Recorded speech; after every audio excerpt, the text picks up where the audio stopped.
History has witnessed cruel treatment of Shiite Muslims in the hands of the Sunnis, and vice versa.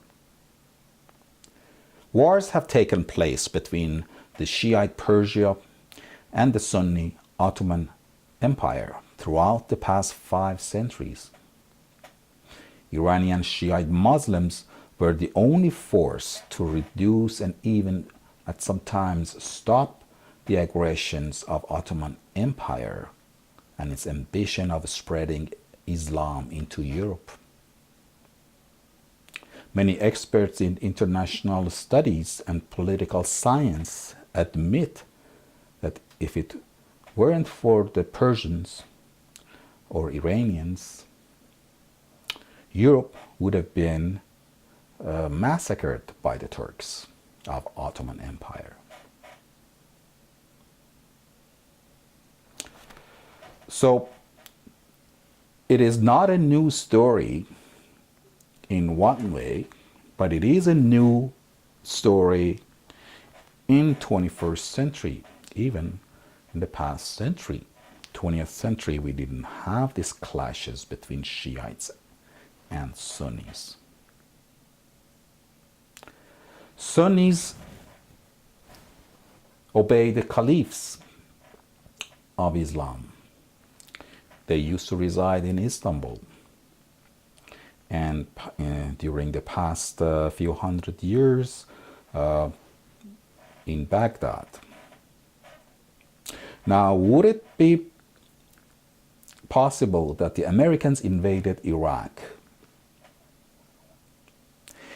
and Baghdad basically to make it ready for the future Caliph of Islam? Now we can see ISIS aggressions and fierce treatment of the locals by those who knows who they are. Only they are called Islamic states under hoods.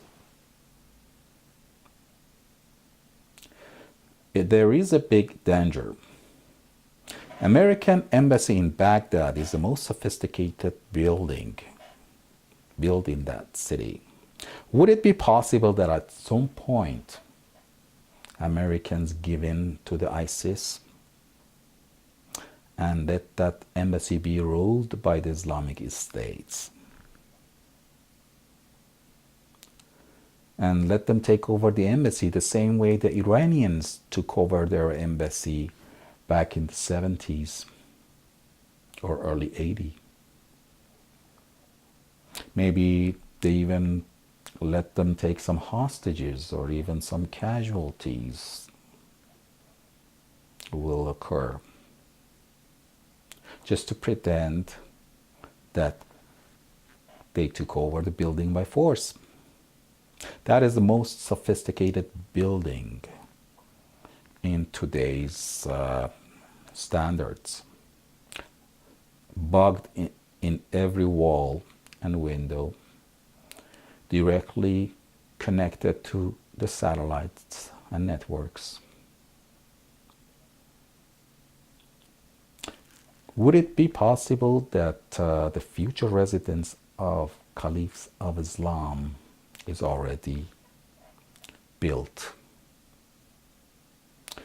and the force to bring the Caliph has already been unleashed in Syria and Iraq, and soon in Saudi Arabia, and eventually they will join forces with Pakistan's Taliban and Al-Qaeda,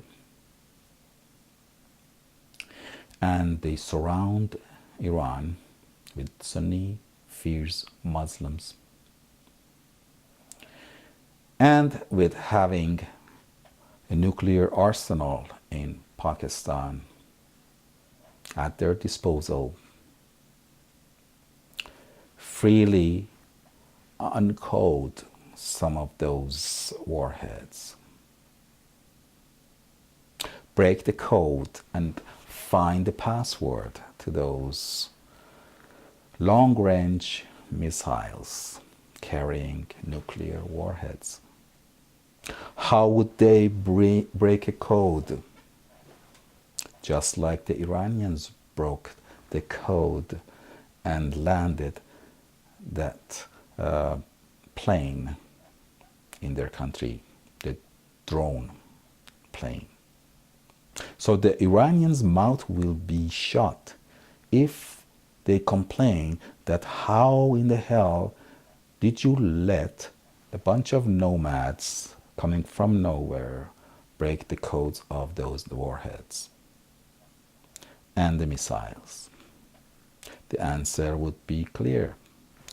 Just the way you did it and landed that American drone.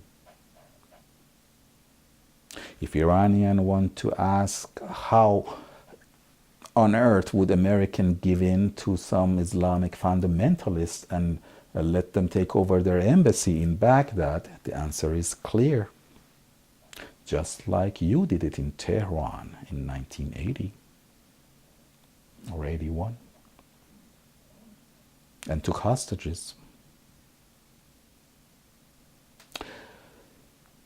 There recently been even a British lady crossing the Lut Desert in the center of Iran with a motorcycle,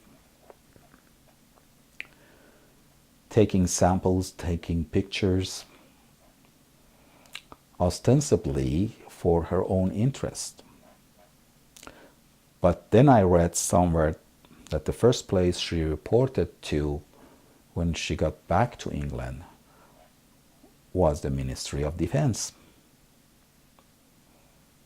and BBC and then the public. Now, why would a British woman cross the whole Lut Desert? The answer could be that they want to study the before and after the effects of nuclear attack.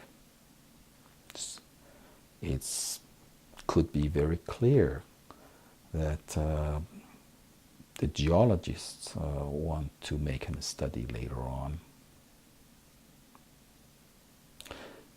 All these things are happening very subtle, sometimes under table movements and deals is happening. The meetings between foreign ministers of Iran and the United States and the representative of the European Union has gone to stall, postponed it for a few months. There are impolite dialogue from the United States and Europe